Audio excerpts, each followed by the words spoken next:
we're talking about translations, so I'm not going to actually expect anyone to know any Aramaic. So there was, as well as the Septuagint, another very different ancient body of Jewish translations of the Bible, far less unified than the Septuagint. And it definitely started life as an oral translation, people translating on their feet during Torah services when the Torah was read. The Septuagint, we don't know if it had an oral prehistory or not, or we know that we just have it in writing.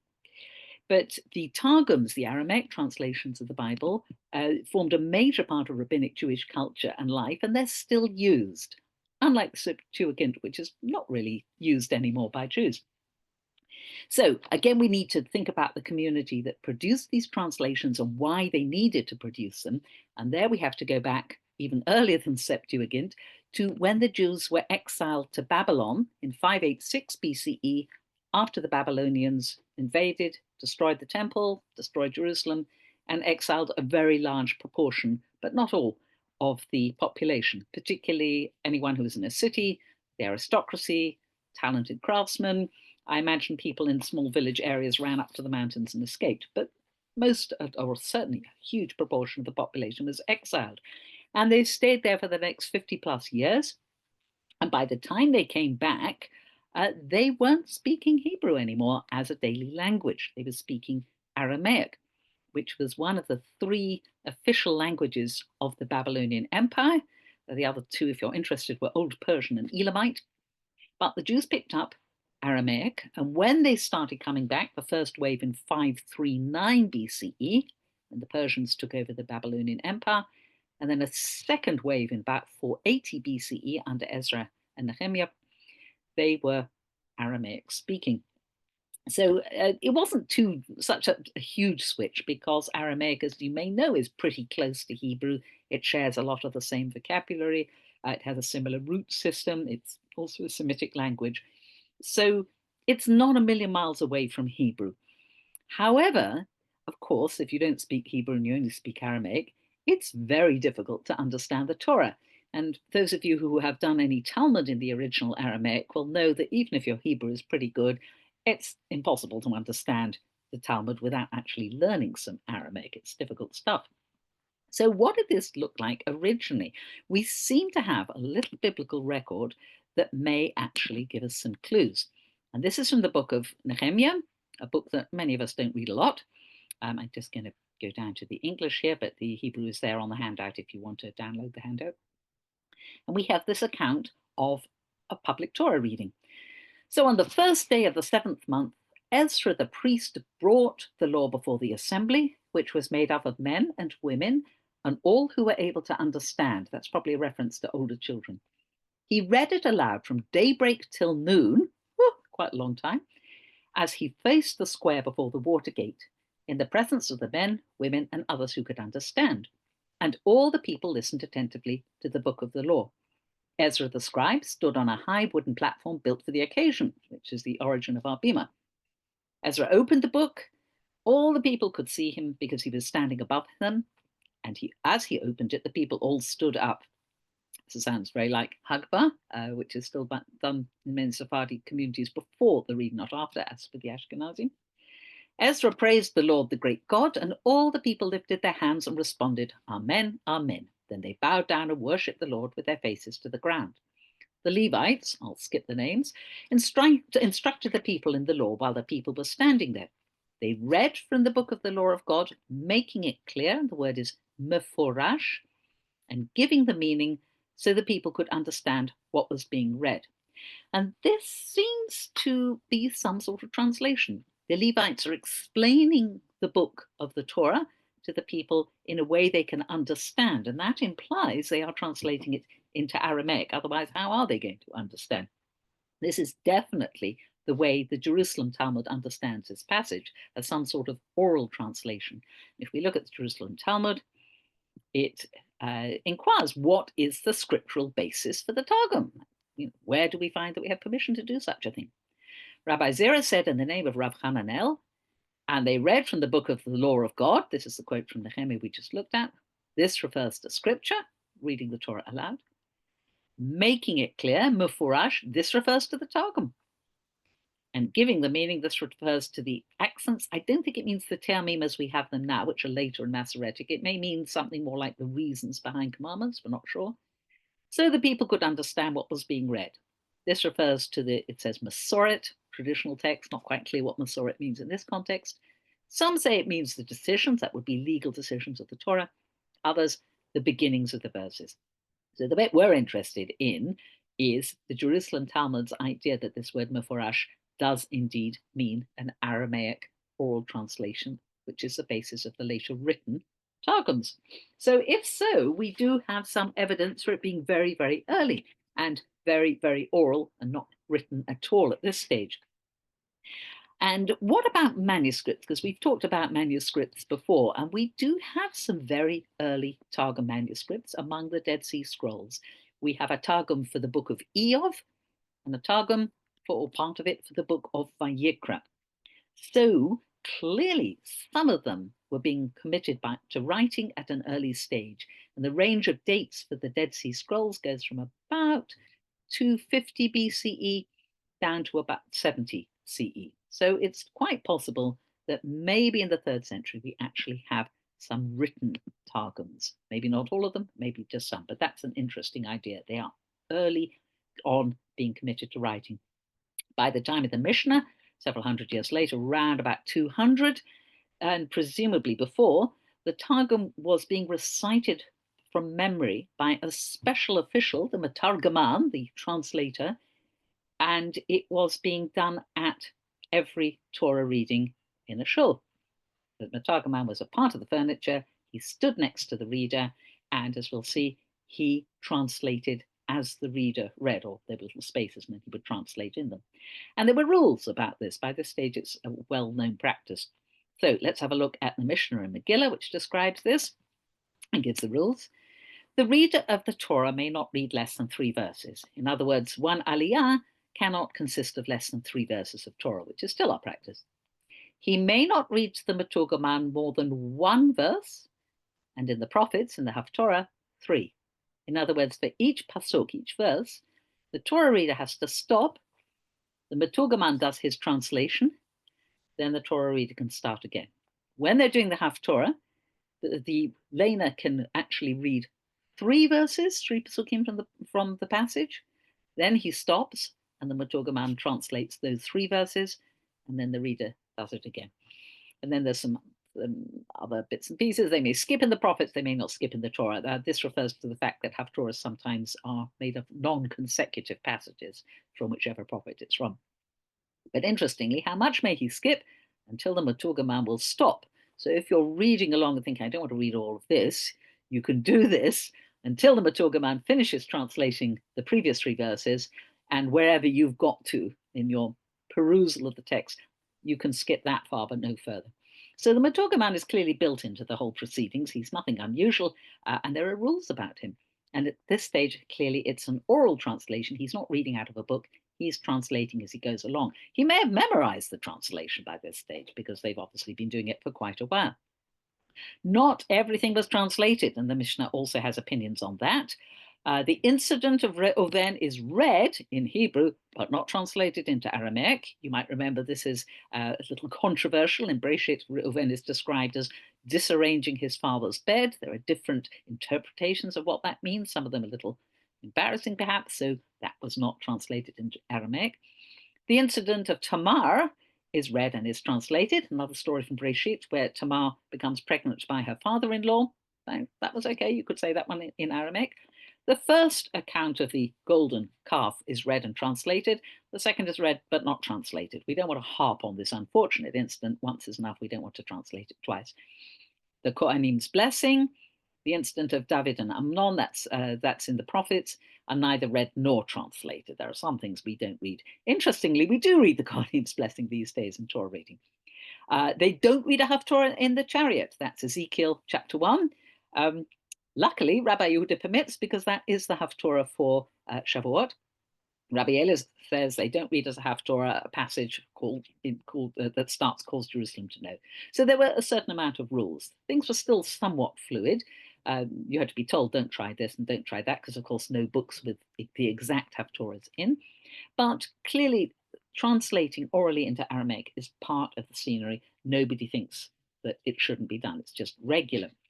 Interestingly, the Yemenite community still do Targum. They still, I think they read it rather than do it orally, but little boys who learn to read Torah also learn how to read Targum. Everywhere else, it seems to have died out in the Middle Ages because it had lost its original purpose. By the Middle Ages, no Jews were really speaking Aramaic unless they were living in Kurdistan, and there was no point reading a translation that you also didn't understand. Targums do also seem to have been used for study from earlier times, and that can be proved by the fact we have the Dead Sea Scroll copy of the Targum of Eov, because Eov, the book of Job, is not a book that is read in shul. So it couldn't have been produced for liturgical purposes, for prayer purposes. It must have been there as a study aid. Somebody wanted to read the book of Eov and they needed a translation because their Hebrew wasn't up to it. So from earliest times, Targums have been used as study resources as well as just in shul in this unique way. We also have this idea that it's a good thing to read the Targum. You remember that the rabbis were sort of a little bit ambiguous about the Septuagint. Some of them thought it was miraculous, and some of them seem to have thought it was idolatrous. The Targums all have very positive reactions in all rabbinic literature. And here's a little quote from the Talmud. Rabbi Hunas ben Judah says in the name of Rabbi Ami, a man should always complete his parashiot, i.e. the weekly parsha, together with the congregation, reading twice the Hebrew text and once the Targum, a very famous phrase, Shnai Mikrav Echad Targum. There's even a book actually about midrash that has that as its title. So some people do still read the Targum every week. I'm not sure how useful it is if you don't understand Aramaic, and the Shulchan Aruch actually says you could read Rashi instead if your Aramaic is not up to it.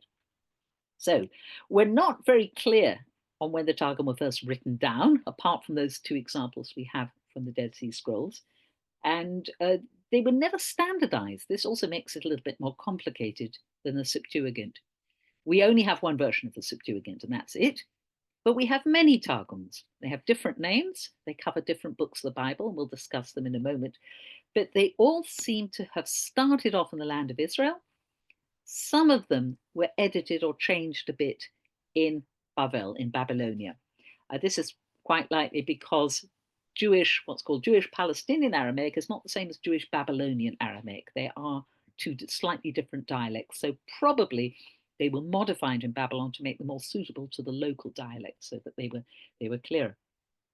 So weighing up the Qumran evidence, the actual features of the Aramaic in the Targums themselves, and the parallels in some of their interpretation with early texts like Philo from Egypt, who we mentioned last week, the New Testament, Josephus, it's been suggested that the major Targumim that have survived, the Targum of Onkelos on the Torah, the Targum of Jonathan on the Nevi'im, on the prophets, may have existed as written text by about 135 CE.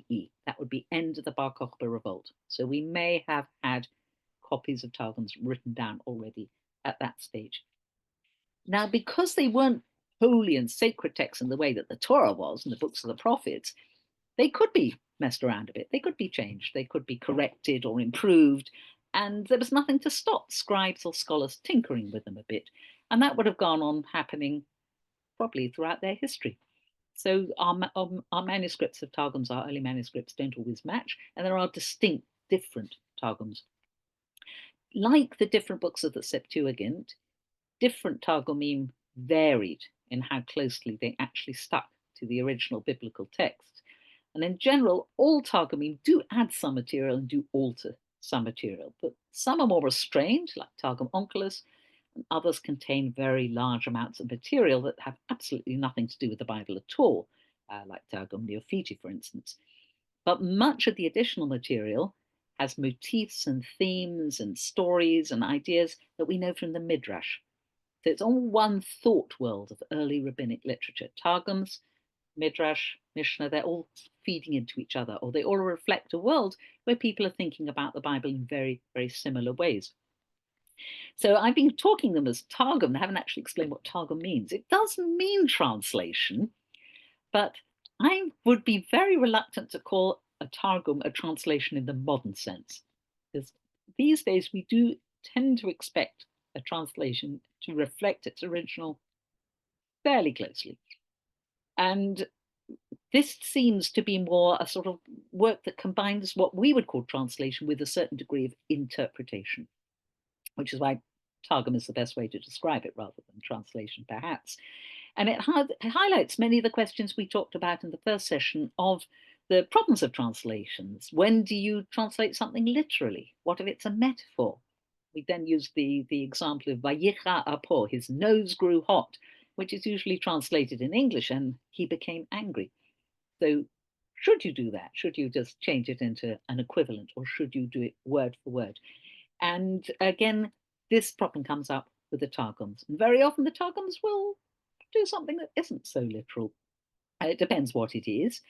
So, for instance, things like the body parts of God, God's hand, God's eye, God's nose, which all come up in the Torah, the Targum tends to avoid them, or the different Targumim tend to say God's power, God's all-seeingness, or things like that. So they tend to retreat from human images, human metaphors.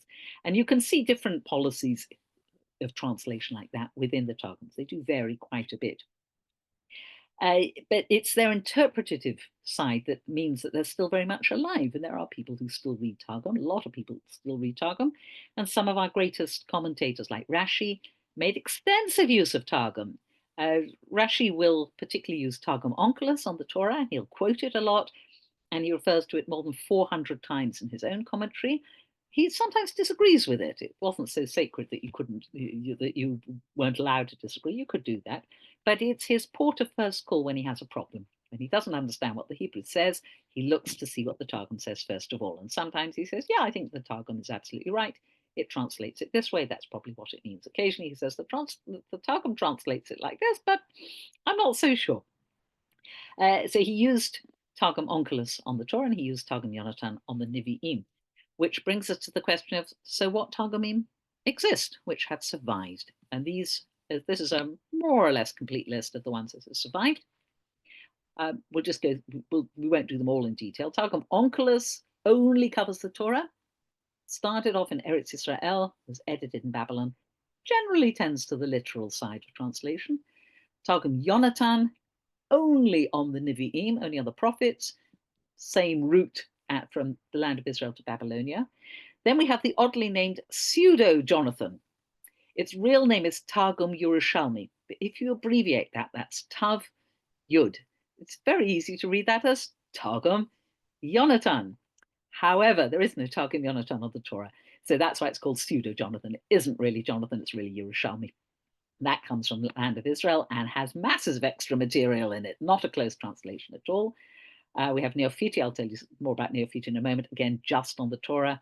Some fragments and Karaganese just on the Torah, which apart from those two Dead Sea Scroll manuscripts I spoke about are our earliest Targum manuscripts.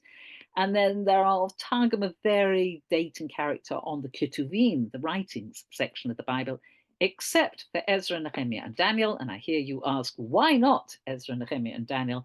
That's because some of the parts of those books are in Aramaic anyway. There's no point producing an Aramaic translation of an Aramaic book. So let's just look at some of the most important ones. Targum Onkelos, which is, if you say Targum without qualifying which Targum, you're probably talking about Onkelos. It's a bit like if you talk about Talmud without saying which one, you're probably talking about the Babylonian Talmud. So Targum Onkelos was the official Targum of the Jews of Babylonia, even though it came from the land of Israel. The Talmud calls it our Targum, sort of in this proprietary way, and introduces phrases from it. If the Talmud is quoting the Targum, it says, we translate. So it's got a very official air to it in the Talmud. And it's often cited in support of halachic arguments in the Talmud. It is generally quite literal, not always, as we'll see in a moment. In halachic matters, it agrees with the Mishnah. Now, not all Targums agree with the Mishnah, but Onkelos does. Why do we think it's by Onkelos? Because the Talmud says so. So we have here Rabbi Yirmiyahu, or some say Rabbi Chia bar Abba said, the Targum of the Torah, Onkelos the proselyte said it, from the mouth of Rabbi Eliezer and Rabbi Yehoshua. Now, it's not quite clear from the mouth of these two rabbis. What does that mean? Did they act as consultants? Did they teach them the tradition of how to translate into Aramaic? We honestly don't know. When we just can't tell. Rabbi Eliezer and Rabbi Yehoshua are the generation before Rabbi Akiva, so at the turn of the first, second centuries. So we said that's probably a little bit before the first written manuscripts. Maybe they were in charge of helping it to be written down. Maybe they were part of the process of changing it from an oral translation to a written translation, but we don't really know. We also have a complication in the Jerusalem Talmud. There we seem to have another reference, or do we? Rabbi Yirmiyahu, same rabbi, said in the name of Rabbi Chia Barba, Achilas, a proselyte, translated the Torah before Rabbi Eliezer and Rabbi Yehoshua, same rabbis, and they praised him and said, Yof yafitem ben bnei Adam, which is a quote from Tehillim, translates here, put the translation down, you are the most excellent of men. And it goes on to say, your lips have been anointed with grace since God has blessed you forever. So what is this? Who is Achilas? Achilas seems to be a Greek name. Some people think that onkelos is a corruption of Achilas and they're the same person. Other people think, no, it was two people in two translations. Onkelos did an Aramaic translation and Achilas did a Greek translation. And that might be supported by the Jerusalem Talmud because of this quote, Yof Yafita is a bit of a pun. You might remember that one of Noah's sons was called Japhet. Japhet is the son from whom the Greeks descended, according to the Bible. So Yof Yafitu could be, you have done a beautiful Greek translation better than everybody else's, rather than you are the excellent, most excellent of men. So that might be a hint that Achilas' translation is in Greek. So we don't know. Or maybe Achilas is onkelos, and we probably will never actually settle this one, but it's interesting that we've got this Achilas onkelos thing going on. So as we said, generally, the Targum onkelos is fairly literal, but it does have more variation than you'd expect in a modern literal translation. And it has a lot of motifs you can find elsewhere in the midrash and the Talmud. Somebody's actually counted them up for Breshit, and apparently there are 185 parallels to the midrash in Targum onkelos just in Breshit, and 47 parallels to the Babylonian Talmud. So clearly it's part of the whole same genre of rabbinic literature. Very different from the Septuagint, which was Egyptian and Greek and stayed down there. Nothing to do with the rabbis' culture in Judea. As we said before, the Targums don't care for anthropomorphic language about God, and that's very true of Targum onkelos. But where it does depart from the text, or the literal meaning of the text, it tends to be quite subtle. And there is a fascinating one that actually has a bit of a halachic story to it as well. So, Bereshit chapter 3, verse 22, we have Vayoma Hashem Elokim, Hen ha'adam ha'echad ke'echad mimenu, l'dat tov v'ra. That's the bit we need. The Lord God said, behold, the human, the Adam, has become like one of us. Now, the word mimenu, which here is translated like one of us, which has its own theological problems. What do you mean us, when God is presumably talking about God's self? Mimenu can also mean slightly separately of him. And if you actually pick it up that way, you get what the Targum has produced. And the Lord God said, behold, mankind has become unique in the world, one of itself, able to know by himself good and evil. So that's a different understanding of mimenu, not the general translation we usually find, behold, the human has become like one of us, but behold, mankind has become ke'echad mimenu, like one of a kind, unique in the world. And what does that uniqueness consist of? He is able to know by himself good and evil. He is the only being that can do that. And that had such a theological payload that Maimonides, no less, refers to this Targum interpretation when he's commenting on Pirkei Avot to point out that human beings have free will. So he founds his interpretation of the free will of human beings not on the Torah text, but on the Targum's translation of the Torah text. And that's a fascinating thing. It's just one word, but the Targum has gone off at a slightly different direction and produced an interpretation that's certainly not the way we would usually translate it if we were doing a literal translation nowadays. So Targums can come up with really interesting stuff. Just to interrupt for a second, the Sure. Targum says Lameda Tov, isn't it? That's not Ra, it says Vayish, right?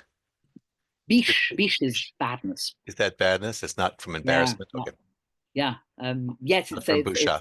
bishar is a bad thing. Yeah, Okay. I have to say my Aramaic is a bit rubbish. It's one of the few, one of the few words I do know. Okay, so we've had a little look at Onkelos. Let's look at pseudo Jonathan or Targum Yerushalmi, which is what it's really called. And here we have an absolutely weird one. We said that its real name is Targum Yerushalmi, but people often call it pseudo Jonathan because they thought it was the Torah version of the Jonathan Targum on the Nevi'im, on the prophets. Here is something very odd indeed. The original, we have Vayeshev b'midbar Paran v'tikach lo imo isha me'eretz Mitzrayim, and he, it's Ishmael, dwelt in the wilderness of Paran. His mother took for him a wife out of the land of Egypt. And Targum Yerushalmi, also to Jonathan, says he dwelt in the wilderness of Paran, and he took his wife Adisha or Hadisha and divorced her, and his mother took for him Fatima as a wife from the land of Egypt. Well, first of all, we have an extra wife. And secondly, who are these people, Adisha or Khadisha and Fatima? It turns out Adisha or Adisha could either be Aisha, one of Muhammad's wives, or possibly Khadija, another wife of Muhammad, and Fatima was the daughter of Muhammad.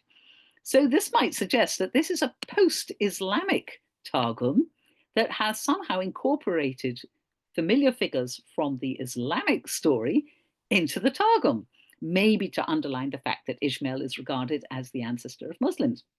But it's a very odd thing to do in a translation. It's definitely a bit of interpretation. And you can see just how free that Targum must be to put in an extra character all together and introduce names that weren't there at all in the original. What about the Neophyte? The Neophyte is fascinating. Sorry, I could skip that. No, I haven't put it. I'll tell you about the Neophyte. I was going to put a quote. Sorry, could you say that a little slower? What? Sorry, we'll talk about the Neophyte. I thought I put a quote in, But but sorry, I I'm trying to get that. Neophyte, yes, Neophyte. It's from the Latin for converts. I'll explain why. Now we know it's an early Targum from the language style, but it was only identified in 1956, which is really late. And you know what I'll do? I'll go back to the chart, and then you can see there it is. The Neophyte. It says Neophyte 1. Just there. Okay. It was discovered by a Spanish scholar in the Vatican Library, and it had been miscatalogued as Targum Onkelos, but it is definitely not Targum Onkelos. Presumably somebody said, oh, Aramaic, it'll be a Targum, but they got the wrong one. So the manuscript was presented in 1587 to the library of an institution called the Collegium Neophitorum, the College of Converts. And this was a Catholic institution for converts from Judaism to Christianity who were training to be priests. And of course, it was part of the Vatican. And the college only closed in the late 19th century, and their library went to the Vatican proper. And that's how nobody had quite noticed it existed. And in 1956, a whole new Targum was discovered. A bit like Targum Yerushalmi, it has lots of extra material. It's not at all a literal one, and we'll do a little sample there. So let's actually look at some of these samples. We've had a tiny bit already, and let's actually see what they do. The last one that we might be interested in is, sorry, I have to go down again. Where are we? There we are. Yes, the last one I just want to mention is Targum Yonatan on the prophets, on the Nevi'im. And again, we have a Babylonian Talmud tradition, the Targum of the Nevi'im. Yonatan ben Uziel said it from the mouth of Haggai, Zechariah, and Malachi, who are all prophets. So again, from the mouth of is not at all clear. Did they leave a tradition? Did they translate? Did they teach him personally? We honestly don't know. The Ketuvim, as we said, mostly they don't well, some of them don't exist at all because they were not going to write Aramaic translations of Aramaic books. But there is also a question as to how much they were approved of. Torah, everyone was happy with. Nevi'im, people were happy with. This quotation from the Talmud seems to say, not sure about the Ketuvim, maybe you should leave them alone. So the story starts. The land of Israel was shaken about 400 parsot by 400 parsot, or parsar is X 100 miles. A divine voice went out and said, "Who is this who has revealed my secrets to mortals?" Yonatan ben Uziel, the author of the translation, stood up and said, "I am he who has revealed your secrets to mortals," by translating chunks of the Bible into Aramaic. "It is revealed and known before you that I did not do it for my own honor or for the honor of my father's house, but I did it for your honor, God, so that disagreements should not multiply in Israel." This is after he's written the Targum of the Nevi'im, of the prophets. And in addition, he wanted to reveal the Targum of the Ketuvim. A divine voice went out and said to him, "Enough!" What was the reason? Because they include the date of the coming of the Messiah. Now, the book of Daniel does have speculations on the end of days and the coming of the Messiah. They're totally opaque. Nobody understands them. There are endless commentaries on them. But the Talmud here sees this as being so secret and so important that you can't let the common people who speak Aramaic have access to this information. So therefore, Daniel, and by implication the rest of the Ketuvim, must not be translated. There's a sort of divine censorship edict in view here. We do know that actually most of them were, apart from Daniel and from Ezra and Nehemiah, and the others actually were translated. But it's interesting that the Talmud thinks they shouldn't have been, because you'd have thought if it objected to anything, it would object to the Torah, but no, it's messianic stuff from the Ketuvim. We can't let everyone know that. That is just not a good idea. And that's the only place where you get a trace of disapproval about the Targumim. We saw with Septuagint, it wasn't necessarily approved of by some rabbis, but in the Targum, this is the only hint of dissent you have. Okay, so if we actually do a little bit of sampling of Targumim, it's difficult to translate them completely into literal and free. We talked about those two ends of the translation spectrum in our first session. The closer it is, word by word, it's more literal. The more paraphrases are used, the more imagination and variation is used, the more we can call it a paraphrastic or a free translation. And basically, that might not be quite the way we can sort them into two groups. It might be more ones where you can actually extract a running translation from the extra material, and ones where the translation is so bound up with the extra material that you can't actually separate the two. That might be a better way of looking at it, possibly. And to give you a little idea of what the Targum can do when it's really trying, we're going to look at the Targum of Shir HaShirim, the Song of Songs, just at 2 verses. So the first verse, Dodi tzachva adom dagul merevava. Again, the standard translation would be, "My beloved is white and ruddy, red in color, preeminent above 10,000. Targum Yonatan has different ideas.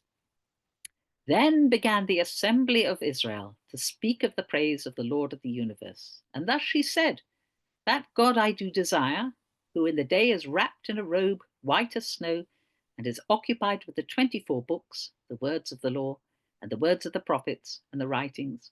And by night he is occupied with the 6 orders of the Mishnah.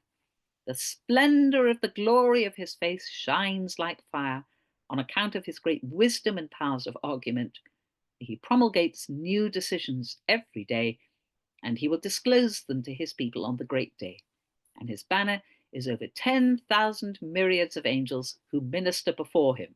You say, well, that's very lovely, but what has it got to do with the verse from Song of Songs? So this is roughly what has happened. Dodi, my beloved, has changed into that God I do desire.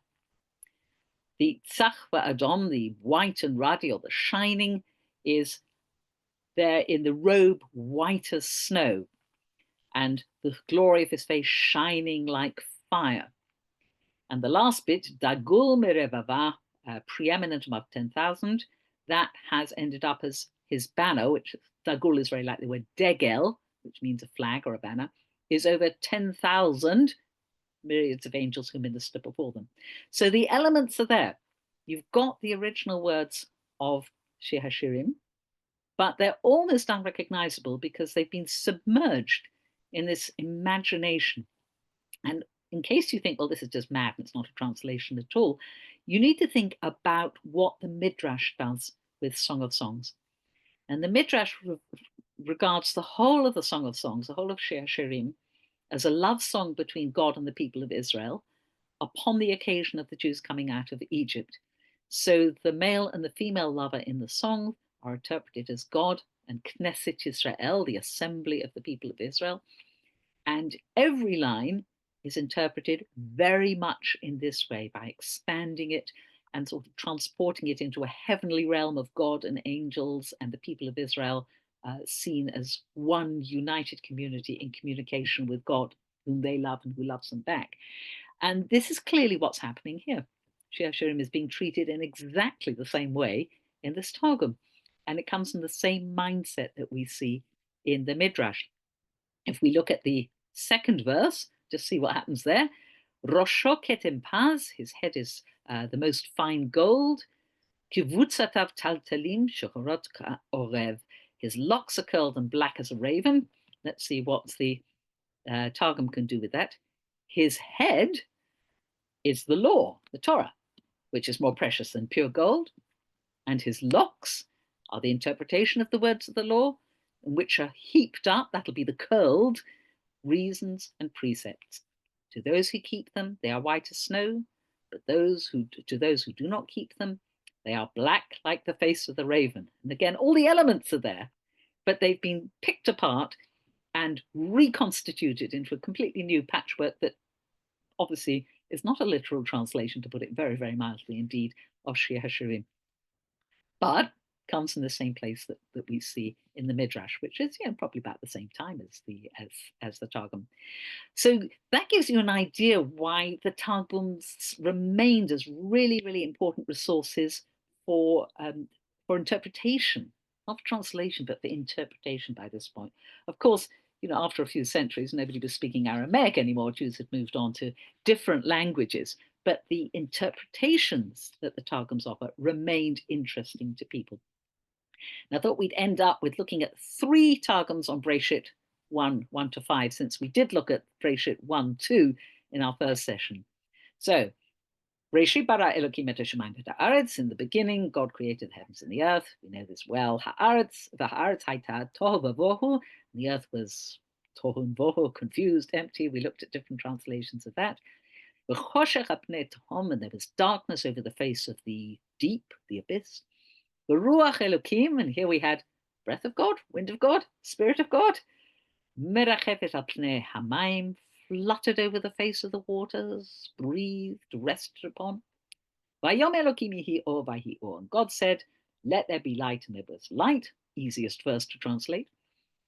Vayar Elokim et ha'or ki tov, and God saw the light, that it was good. V'yavdel ben Elokim ben ha'or v'nechoshech, and God divided between light and darkness. Vayikra Elokim la'or yom, God calls the light day.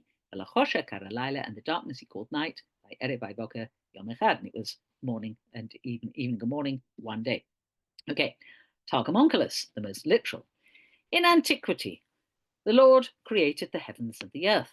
Now the earth was desolate and empty, and darkness was on the face of the deep, and a wind from before the Lord was blowing on the surface of the water. And they go for wind there. And the Lord said, let there be light, and there was light. When the Lord perceived the light to be good, the Lord distinguished between the light and between the darkness. So the Lord called the light daytime, while the darkness he called nighttime, and it was evening and it was morning one day. Pretty literal. Not very far from the originals at all. What happens when we move on to Pseudo-Yonathan, or Targum Yerushalmi, as it should really properly be called? At the beginning, God created the heavens and the earth. The earth was without form and void, desolate of people and empty of all animals. Ooh, that's not in the original. Darkness was upon the surface of the deep, and a merciful wind from before God was blowing over the surface of the water. Merciful, not in the original. God said, "Let there be a light to illuminate the world," and immediately there was light. God saw that the light was good, and God separated the light from the darkness. And God called the light day, and he made it so that the inhabitants of the world might labor during it. And he called the darkness night, and he made it that creatures might rest during it. And there was evening and there was morning one day. A lot more explanatory. So you have without form and void is expanded by desolate of people and empty of all animals. And you have the purposes of light and day and night and darkness. He made it so the inhabitants of the world might labor during the day.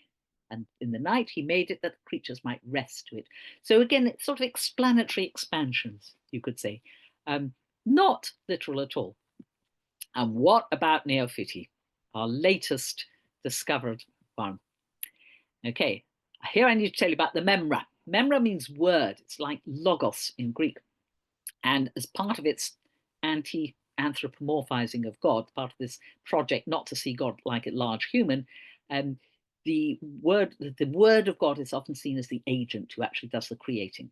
Like, we don't want to imply that God has hands and things. God is a long way away and very different from us. So the word of God becomes an intermediary in the Targum, the memra. From the beginning with wisdom, the memra, the word of the Lord, created and perfected the heavens and the earth. And the earth was waste and unformed, desolate of man and beast, empty of plant cultivation and of trees, and darkness was spread over the face of the abyss. And the spirit of mercy, here comes mercy again, from before the Lord was blowing over the surface of the waters. And the memra of the Lord said, the word of the Lord said, "Let there be light." And there was light according to the decree of his memra. And it was manifest before the Lord that the light was good. And the memra of the Lord separated the light from the darkness. And the memra of the Lord called the light daytime, and the darkness he called night. And there was evening and there was morning, in the order of the work of creation, first day. And again, expansions, but something else we're seeing here. No subject to the verb except the memra of the Lord. The one place where it's been avoided, it's been put into the passive. It was manifest before the Lord that the light was good. And that's how you avoid saying, and God saw that the light was good. We don't want to say that God sees, that human beings see. So we don't want to say that God says that, it's actually sees. We say it was manifest before the Lord. Everywhere else, the memra, as it were, does the dirty work. The memra separates light from darkness. The memra creates and perfects the heavens. The memra calls the light daytime, and so on. So Neophyte is really interested in avoiding any possible suggestion that God is like a very large human being, and all the work or the doing or the subject of the verbs is delegated to the word of God, the memra of God, who almost becomes a separate idea. And there has been some interesting studies on the comparison between the memra of the Lord and the logos in some of the New Testament, particularly the beginning of the Gospel of John. It looks as though maybe this idea that in the beginning was the word was not such a Christian idea after all, but actually was quite a Jewish idea at the time and got taken over into Christianity. So the Targums are amazing and fascinating. I've put just one book down here that might be fun to start looking at Targums. It sort of cites the Targums in rabbinic literature generally. And it's not a translation, but it is in some ways our very first Bible commentary. Before we get round to midrash being collected and written down, before we get down to the single author commentators of the Middle Ages, we have the Targum. And the Targum really provides us with a snapshot of how Jews of this time understood the Bible, what they thought it meant, how they understood the difficult parts of it. It's like a little snapshot in time of a particular time, the way that Jews did understand our most sacred texts. So if anyone has got any questions, I will do my best to answer them. Thank you. Thank you for taking us to an area that most of us maybe have heard about, but certainly didn't know the details you shared. So there were many questions. I think people were fascinated by the fact that the people who, Onkelos and the other authors, were proselytes. And so, like, I certainly didn't teach me that at Maimonides, and I don't know how many people in the audience knew that. So that's an interesting fact. And you didn't say anything about Jonathan. So anyway, question about like proselytes being so involved and so important. And then Jonathan, do we know anything about him? I think all we know is that line in the Talmud, and it doesn't say he was a doesn't say anything at all about him. That's our information. Yes, But and his although name was Hebrew, at least. The other names were definitely like Onkelos is. Onkelos does sound as though it comes from something Greek, doesn't it? Yeah, maybe Achilles. Yeah, we'll never know. I suppose it could be suggested that people who were new to Judaism would have brought their knowledge of other cultures with them, including the language. And they might have been either seen as or actually been more expert in what's called the target language, in Aramaic or in Greek or whatever they were going to translate into, than Jews who might have encountered the Bible principally in Hebrew, at least the scholarly class would have. Again, you have to remember not that many people were literate, even among Jews at this point, and yeah, the vast amount of people would have had to have it translated to them orally. But maybe when you get to the writing project, you consult somebody who's bilingual, or somebody who has experience writing in the target language, or somebody even who comes up and says, I want to do this because more people should know about this wonderful book in the community from which I came, and I'm sure people would like to join. We had a bit more of an open-handed attitude to conversion back then, so it may also have been in some ways seen as a way of introducing the Torah to the nations round about, possibly because there were a lot, we know there were a lot of non-Jews who were very interested in Judaism. They're referred to various places as God-fearers. And they used to come along to Shul and they used to celebrate festivals. So maybe it was felt that translations also would be useful for these people. That, again, is total speculation because we don't have any more evidence than what I showed you. We don't have any more information about Onkelos or Achilles or any of these people. But that's But just right. possible. But Onkelos is the only one that made it into the Mikrot Gedolah, right? So when you open up the Chumash, which has around the sides the famous translations, Onkelos is there in Yes, his Aramaic on the yes. page. Yes, because he is so primary for so many medieval commentators like Rashi, who bounce off Onkelos and who cite Onkelos as their first authority. So yes, he has a very, very special place, which the other Targums don't. Neophyte, of course, was only discovered in 1956, so is nowhere in traditional Jewish learning. He's an academic province, subject of study, really, though fascinating, I have to say. Yeah, I can't wait till some people in our group do their Torah study and quote from Neophyte Yeah, because I that know. will be impressive. Faith Hirschler, It's go a for bit it. wild, yes. Right, You can get very good English translations of all the Targums. It's a series put out, I think, it's associated with the University of Edinburgh. A bloke called McNamara. It might be Martin McNamara who has translated most of them. And there's shelves and shelves of them. There's about 20 or 30 volumes, and they have fascinating introductions and footnotes, and they're quite academic. But if you're into Targum, or if you want to get into Targum, and your Aramaic is like mine, you'd want to go and look at these English translations of the Targums that often have references to where they match midrash or where they match the Talmud or right. discuss motifs. Um, there was a note saying that the funny thing about what you were showing us is that we were reading an English translation of an Aramaic translation of the Chumash. So how do we know that the English translation is accurate of the Aramaic translation? Yeah, this is a problem when you're reading translation for translation, talking about translation. What are you going to do? I used those academic editions. I used the McNamara editions because they are sort of considered to be the best ones around. And yeah, my paltry knowledge of Aramaic, here and there, I did go back to the original and go, oh, yes, I see why they've done that. I don't think I could read a well. Actually, when I studied Aramaic, I had to translate Rishon of every week's parsha into English from Onkelos, and I found it quite difficult. But yeah, I'm relying on the translations principally, not really doing my own translation. And there is this irony about reading about translation in translation, but unless everyone here is willing to learn Aramaic very You thoroughly, may have to. Hebrew yeah, first, though, and yeah. then yeah. Um, there was a question like about these Torgomons and like Onkelos. So it was fascinating that you put them into the context of the rabbinic world and the Mishnaic world. So would they were they studying in the rabbinic academies and then learning, and then they would go to the synagogue and stand up and do the translations? Do we know anything about how they learned their material and also how they actually did the translations in the synagogues, in these ancient synagogues? If we're talking the Mishnaic period, there are no academies yet. They come later in Babylon and also in the land of Israel. But at the time of the Mishnah, you're talking about rabbis with 5, 6 pupils, um, generally, and a very small rabbinic class. But Uh, do we know who Onkelos studied with? I don't think we do. And I don't think he's mentioned in the Mishnah. I think he's mentioned by name Oh, in only the in Bible, the in the Talmud. Talmud, right? So presumably, synagogues also were not run by rabbis. At this point, the rabbis sit in the Beit Midrash, or they sit in, which is small, or they sit at home and they teach people who come to them. Shuls are run by communities.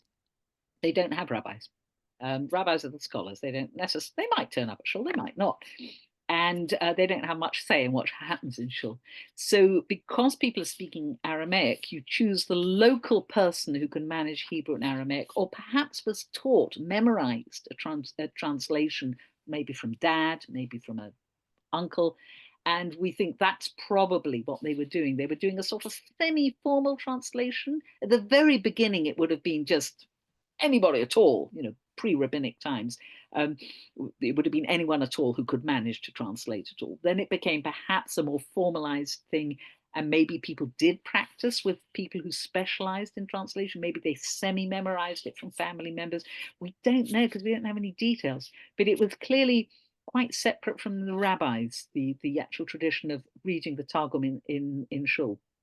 And the rabbis knew about it. And they themselves, I don't know, I haven't actually heard of a rabbi acting as a maturgaman. Might have been beneath their dignity. I don't know. That might be worth checking. But I get the impression it was a different class of people. They were sort of specialists almost. People were fascinated by the Vatican connection to what you shared with us.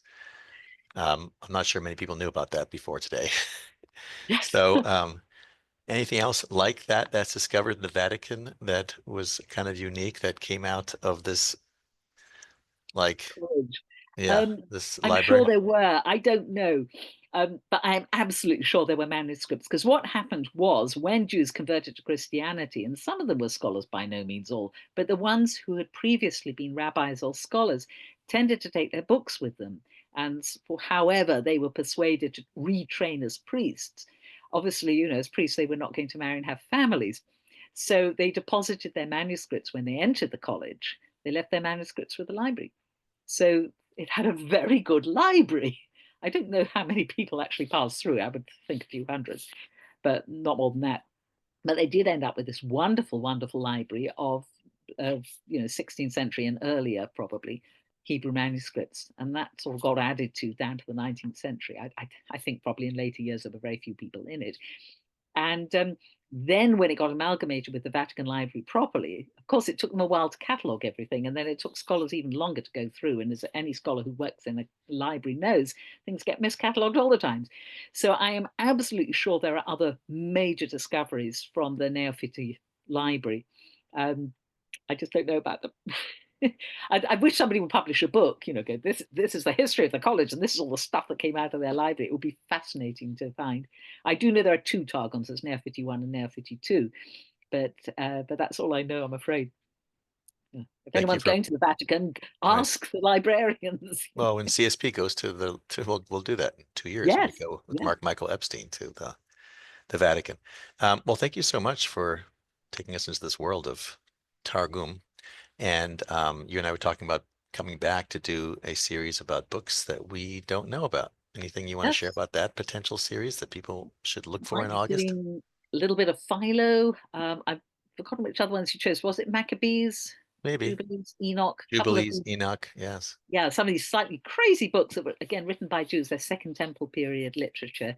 Um, Sometimes they were preserved by the Christian Church. They tended not to be preserved by Jews, and some of them are very wacky indeed, but fascinating to the light they show on Second Temple period Judaism, which was far crazier than you would think. If you ever seen the life of Brian, with all these people in the marketplace, prophesying this and that. That was very Second Temple period. And actually, I have it on good authority at the University of Cambridge used that as a question recently in an exam, as in, how accurate is the life of Brian as a depiction of Second Temple Judaism? As an Hmm. exam question. So, yes, there are all sorts of crazy stuff that didn't survive, but it's fascinating to find out about. The breadth and the imagination of our ancestors is just unbelievable. Well, thank you for taking us down the path in this series, and we look forward to the next series with you. Gideon Shore says the Neofiti has been digitized and is available on the Vatican website. Oh, fabulous. Thank you for So telling me that. That's I'll wonderful. I'll We'll include it go in and the have a look. follow-up. Okay. Yeah. Okay, everybody. It was nice seeing you all today.